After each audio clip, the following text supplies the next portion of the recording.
I will just provide an outline of the history of the pineal tones. The pineal tones were developed by Dr. Todd Ovakaitis through a remembrance of his Akash. He began teaching others on how to use them for healing and expanding their consciousness. And over several years, he developed a repertoire of many tones. Many years ago, Dr. Todd started to tone in Lee Carroll's meetings. When that happened, Lee had no idea what to make of the funny, strange sounds that sounded like airplane noises coming out of Dr. Todd's mouth. But Kryon was jumping up and down because it was happening. You see, the funny-sounding airplane noises, they have a multi-dimensional overtone structure that creates light within the DNA field when it's sung with intent. Not only does it activate the DNA inside, it activates the Pleiadian part of the DNA, and it starts a process that is a communication with the Creator's purpose. For over a decade, Dr. Todd travelled the world teaching others how to sing these strange, funny, full, weird, but very profound sounds and noises known as the pineal tones. In November 2010, Kryon gave further instructions to Dr. Todd about what he should do with the tones. They were to be sung in pairs to create coherence. When sung together, the paired tones create a third energy, which becomes a quantum transmitter, which is entangled with the centre of the galaxy. So Dr. Todd's instructions from Kryon were to create a Lemurian choir who was to sing a specific combination of tones in a certain order. He was instructed the choir had to sing in either Hawaii or Mount Shasta on December 21, 2012. So many of you were there for that choir and felt the profound energy of this amazing event. Kryon stated that Dr. Todd's memory of the Lemurian choir sung 26,000 years ago was shockingly accurate. So it was after the Lemurian choir that Kryon began to reveal information about the nodes and the nulls of the planet. Each node has a matched null that together they create a push-pull energy that enhances the grids of the planet. The Pleiadians set up a system of 12 major paired energy points that are found at 24 geographical locations. So these 12 energy points have also been referred to as time capsules. The reference to time capsules is actually a metaphor because there's nothing in them. They are capsules that open and they give real-time quantum energy to the grids, which allows high consciousness, invention, and human DNA evolution. Kryon said the Lemurian choir was putting a key in the lock to enable the 12 time capsules so they could be ready for release. The Lemurian choir occurred on the node of Maui, Hawaii, and the matching null was the Tibesti Mountains in Chad, Africa. So since the Lemurian choir, 3 significant events have taken place. The first was the fulfillment of an ancient prophecy. The eagle meets the condor. During the Kryon Kundalini tour of 2013, a channel given in Lake Titicaca preceded by sacred ceremony given by Kahuna Kalei, and Kryon said Kahuna Kalei needed to be there because the energy of the 900 singers from the Lemurian choir was imbued into Kalei. Those present during this event and those who listened to the channel opened and released the time capsule held between Lake Titicaca in Bolivia and Mount Kailash in Tibet. The second event was in Cancun, Mexico, where Dr. Todd created the Compassion Choir. Isn't it interesting that Todd chose the location for this choir even before Kryon revealed the location of the nulls and nodes? What a coincidence that Dr. Todd chose one of the nodes, the Yucatan Peninsula in Mexico, which has a matched null in Mount Kilimanjaro, Tanzania, Africa. So that was the second time capsule to be activated. The third event happened very recently, on Sunday night, within the last channel of the Kryon Summer Light Conference. Kryon talked about the push-pull energy that exists within the galaxy. There is a benevolent push-pull energy transmitted from the great central source to all planets of free choice, which have gone into ascension status. Every planet with ascension status has the ability to receive this energy. Kryon told us planet Earth has been like a pressure cooker without a receiver. We had to pass a certain marker in consciousness and time before we could be eligible to receive ascended information. Passing the marker provides an allowance for our Earth's receivers to pop up and start a process. And this is why the 12 pairs of nodes and nulls have been identified, because they are the receivers. So far, 3 out of the 12 pairs have been identified. And Kryon said that the planet needs a certain percentage of the pairs to be identified and activated in order for any of the receivers to come online and begin to function. We need 4 pairs to enable the receiving process to begin. The pineal choirs of the past, plus what happened in Lake Titicaca, have activated 3 of them. During the last channel of the Kryon Summer Light Conference, the matching knoll to Mount Shasta was revealed as Mount Ararat in Turkey. And this was activated by the audience. Many of you were there, and I'm sure you're still calibrating the enormity of this energetic event. During an earlier discussion with Lee Carroll about what actually happened at that channel given on Sunday, Kryon popped into our conversation to tell us that the activation done by the audience was simply turning the on switch of the receivers. And Kryon further said that in order to have them receive anything, they must be calibrated. My natural question to Kryon was, okay, so how do we calibrate them? Kryon's answer was, the calibration of the time capsules is done with the choir that you are about to sing, plus the 2 choirs that have already happened. So you have turned the key in the lock, opened the door, and now it is ready for calibration. The significance of all of this is that the 4th pair has been brought online. This enables the entire process to begin for the planet. And with the calibration of the 4th pair, all 4 will be receiving appropriate information from the great central source. More of the pairs will be revealed in the future and calibrated by choirs in the future and other specific events on our planet. So we have graduated. We are on our way to becoming an ascended planet. It may take generations to really see this process evolving, but we now have the ability to fast track to a higher consciousness on Earth, because that is our desire and that is our intent. Welcome to the Celebration Choir. It's time to celebrate.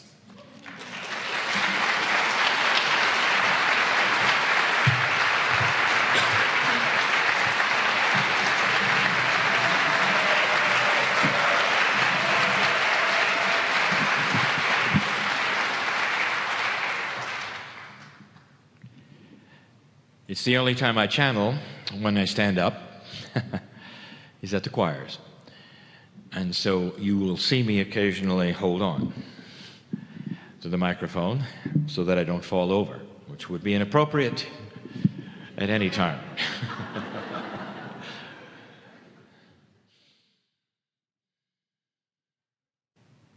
Greetings, dear ones. I am Kryon of Magnetic Service. And so here you are again. And the irony and the beauty is basically you have no idea what you're doing. And this is the beauty. Blessed is the human being who does not fully understand the profundity of what is happening, but is guided day by day, seemingly in a vacuum, often in the dark, to follow directions that are sacred, that will then create a path for others to follow. You are the forerunners of the future. And without you following these guidelines and this the choir, without coming into the full fold of what some of you feel is oddness and strangeness, without that, you would not have what we would call the full calibration of what is to come. Each year, the information may clear for you. Each year, we will then reveal some of the things that were unrevealable in the past. Let us look at a chronology. Let us clear some issues before you begin to even sing a note in this celebration ceremony. At the balance of the precession of the equinoxes, 900 of you gathered, and some here today were among them. And this was before any nodes and nulls were identified. This was before any of the information about time capsules was presented, and there you were, truly without full knowledge of why. But you felt the profundity of a message to be sent to who knows where, by 900 of you that gathered to sing notes in the air through your voices that carried that which was a multidimensional force, a force, not an energy. An energy exists, a force travels. And the force that you presented singing these human consciousness tones with intent came together to create a third force that sent a message. A forced message, that is to say, there were no receivers, there were no transmitters. This planet was isolated. It was a pressure cooker. It hadn't even opened yet. And you opened it. This was the beginning. We told you you had turned a key in a lock. And now we explain a little more. The transmission that you gave at that moment was to say to the central source and all the ascended planets in the galaxy, we have arrived. We are at the junction of a shift in consciousness. We made it. We did not destroy ourselves, and we're ready for more. Intuitively, seeming like at the last moment, Yah-E decided to reverse the polarity of the tones for a reception instead of a transmission. It's a good thing he did, for then you got the message received. And you felt it, didn't you? You felt it. As simple as this seems, it sets the stage for everything to come. At that moment, without even knowing it, there were at least 1 to 2 sets of receivers we now call the time capsules that were starting to feel the activation to come. And there was what I will call a default activation and calibration of the first set.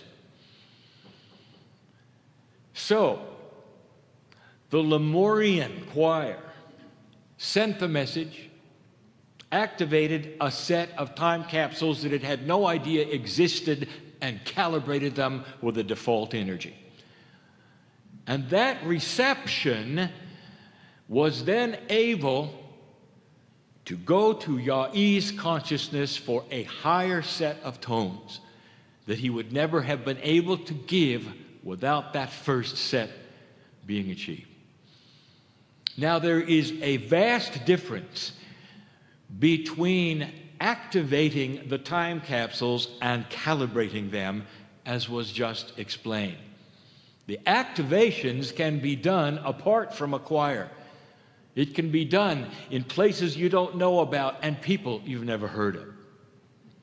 Small groups on the planet in the right place at the right time. Even planetary events can activate a set of time capsules.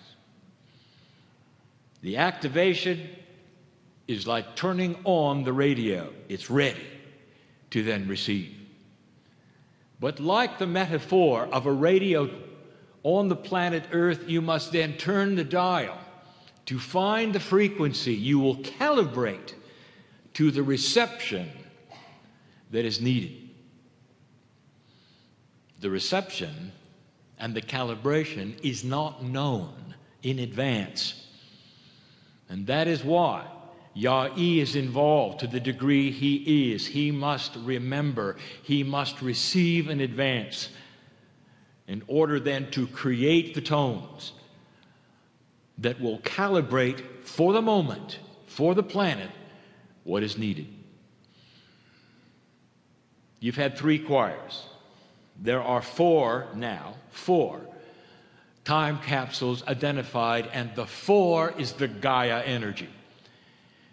And the 4 will enable the 12 to then be starting to receive information of calibration so they can also be receivers in the future. 4 had to be calibrated in order for this planet to begin receiving anything. It's the percentage of the 12 needed greater than 30, just like your DNA. And so this is the chronology. The time capsules that exist, the 4, have all now been activated. 1 at Lake Titicaca, 1 with the choir, 1 in Cancun, and 1 is about to be. All of them have been activated and calibrated except the 4th in the shadow of the mountain. You are about ready to do that. Now listen, I just told you that you need 4 to be calibrated before the earth begins to receive anything. And that means that after this weekend, the planet begins to receive. It had to happen in year 1. This is year 1. Last year was the year of recalibration. Now we start calibration. These things are now obvious and should be to you, especially if you listen again to this explanation. Dear ones, what you're about to do is to calibrate the time capsules that exist in the mountain behind you and in Turkey. And both of those places, the node and the Noah, right now are celebrating. And I want you to feel it. And here are my instructions for the day. Do not be consumed with the minutia. Are you doing it right? Are you doing it wrong? I will tell you that there is a Pleiadian in every chair. And they're not listening if you're doing it right. They are just so happy you're doing it at all. Do you feel the profundity of the moment? There's sacredness here. There's appropriateness here. There is joy in this place. Celebration is at hand. Let it proceed. And so it is.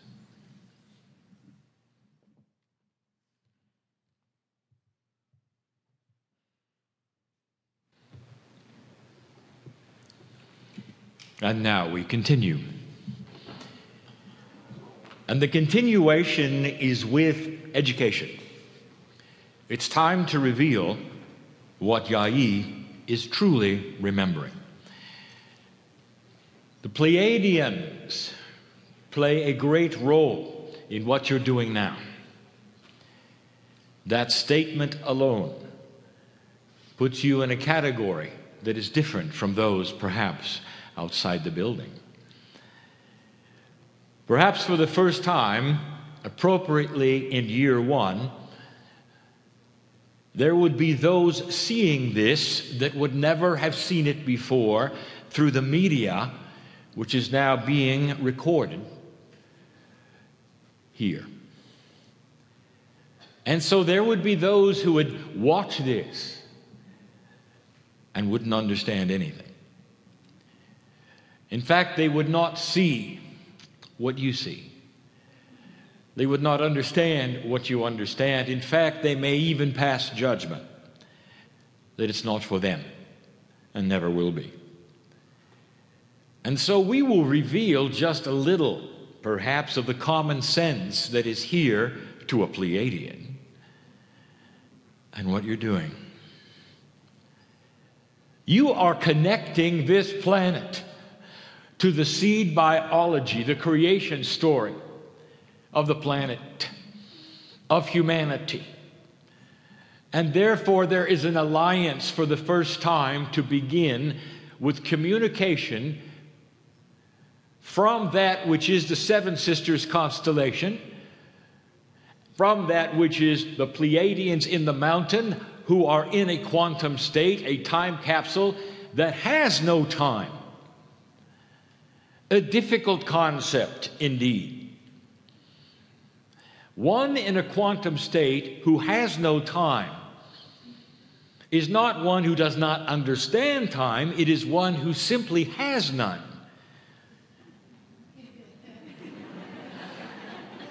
What it means is that they can land anytime they want to, their consciousness in your clock.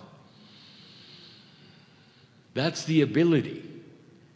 In a quantum state, it is not ruled by a linear time frame, but it is easily manipulated to a linear place if it wants to be. It can be anywhere, at any time. The Pleiadians, you may think, have waited a long time for this. To them, not really. The celebration with Adama and the others in the mountain is beginning and has started days ago. But they really haven't waited that long in the consciousness of a quantum state. Let me tell you something about the physiology of a Pleiadian.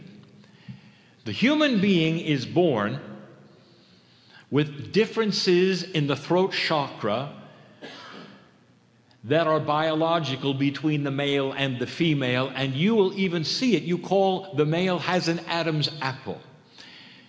That is, of course, named after the metaphoric Adam of Adam and Eve, Adam representing the male. That is different between the male and the female on the planet. That is a difference also in a Pleiadian, male and female. There is a difference in the throat chakra. The physiology of the vocal cords is different. Men and women on the planet, yes, it is the same, except the woman's vocal cords are shorter, higher, men's longer, and therefore deeper in voice. The Pleiadians have a different kind of scenario. The female has a muscle in the vocal cord, much like on a guitar string, a human would put their finger on the string to make it higher or lower. The female can do this with a muscle. The female has the attribute of creating sounds that are higher than a human can hear. Now you're starting to have a little indication of why you're making some of the sounds you are. Now I have a revelation. Some of the sounds are the Pleiadian language. Now, let's just give you an example. In Pleiadian, hiawaha is one phrase. Here's another. Hiawaha. One means good morning, and the other one means you don't look so good.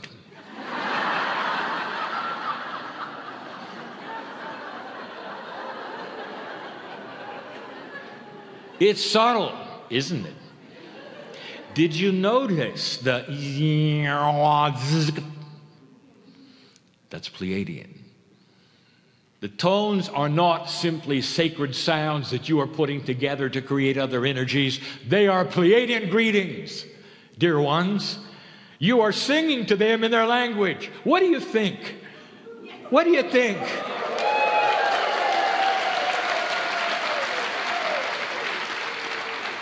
Is it any wonder that they're excited? Not only have you awakened, but you have a Lemurian priest. A Lemurian priest who had a Pleiadian mother who was remembering the tones and the language of his planet that his mother taught him when he was small. That is what you're doing. This is the awakening that the mountain is sensing. It is no wonder they're excited. There's more.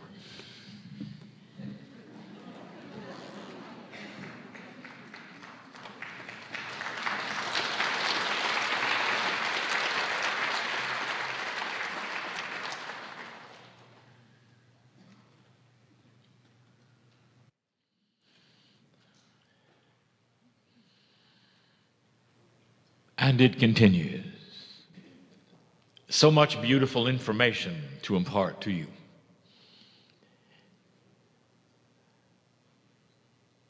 This is year one.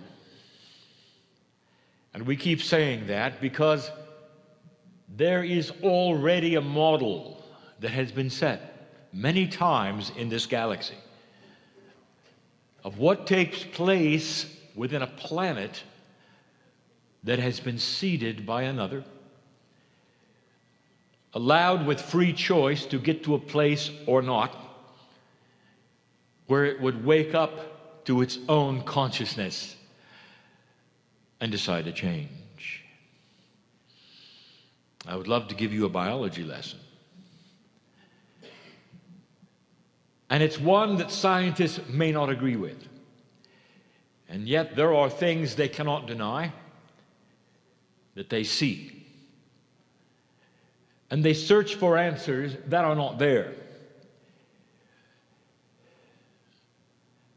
You don't have human DNA.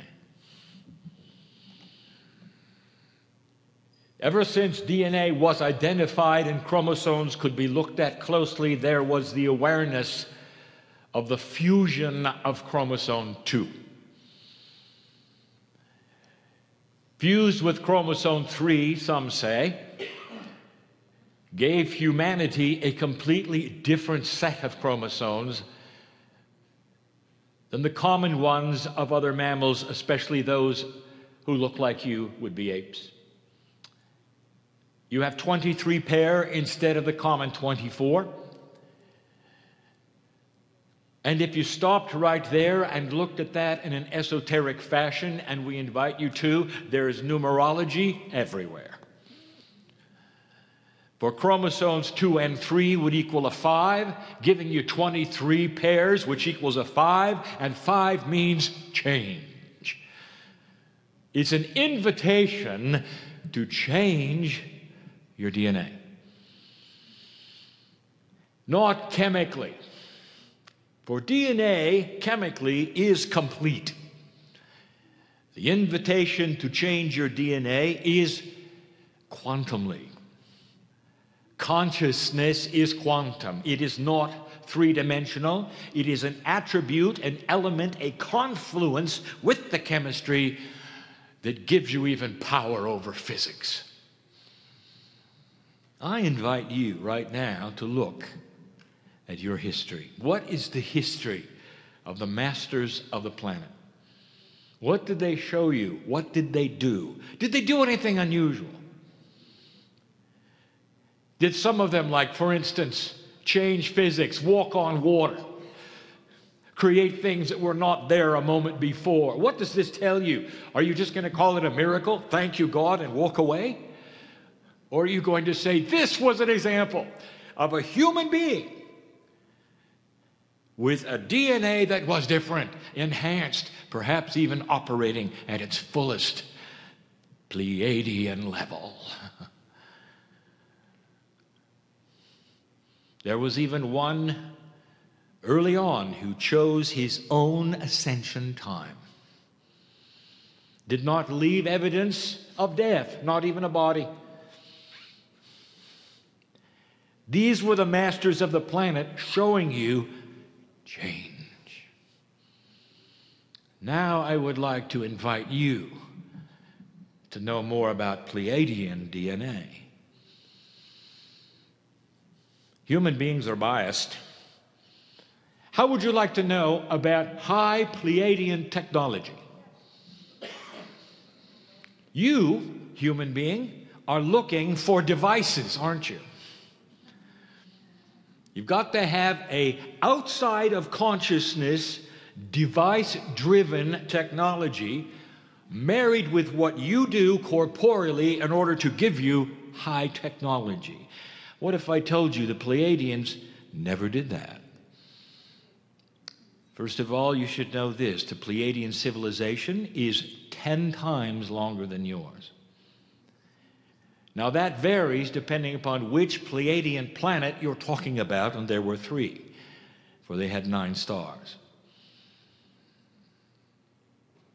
And if I told you what it was, you wouldn't understand. Culturally, humanity is far different than other planets. Even cultures within humanity are different. You have what is called human nature. The Pleiadians did not go that route. They did not go down the technology route with devices and things. They went right to consciousness. An elevated consciousness will turn in on itself and marry with physics. It will not go out of itself and create a device. It will create its own technology within itself. There have been critics who would say that Lemurians, no matter how high their mountain was, could never have super cold technology. They could not have had a temple of rejuvenation because they didn't have the equipment. And that is a human bias, you see. You're device-driven, aren't you? The Pleiadians didn't need it. What did the masters of the planet show you again? What was their device when they created something out of nothing? What was their device that they used to walk on water? What was the device used to ascend at the right moment? The device was consciousness. It was built in. It was elevated consciousness that understood and could manipulate physics. The Pleiadians, I've said this before, if you see ships in the mountain, they're illusions created for you because that's what you want to see. They don't need it. Pleiadian consciousness controls physics. They entangle themselves with whatever it is they need to. They can be here or anywhere and be several places at the same time. Physicists, you know what I'm talking about. It is so different from you. Now let me tell you the rest of the story.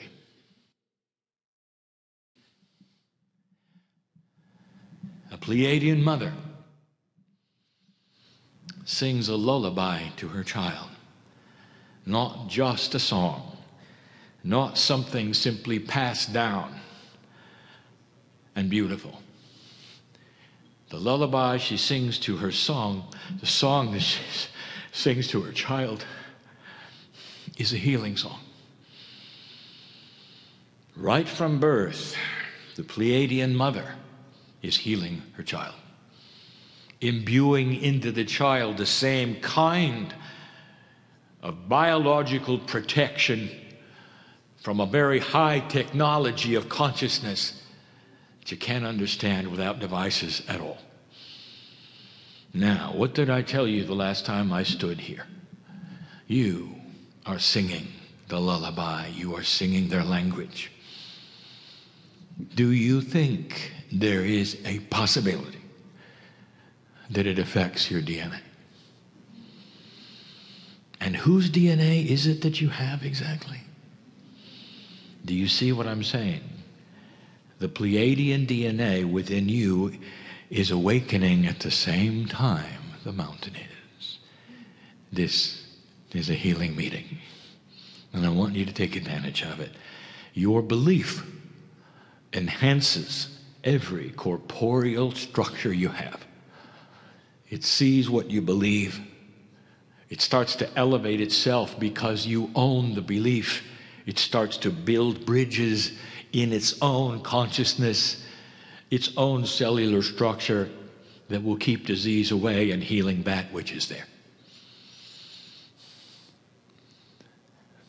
Do I have to tell you how many people are in here? Shall I identify them who've come for healing? There's a lot of you. And so I'm just going to tell you, you are in the right place at the right time. It's not just tones. Think for a moment of your ancestors, the ancients. Think even perhaps of your seed biology, singing you the lullaby to heal your body, to live longer. I want you to leave this place differently than you came. And for today, I say, so it is.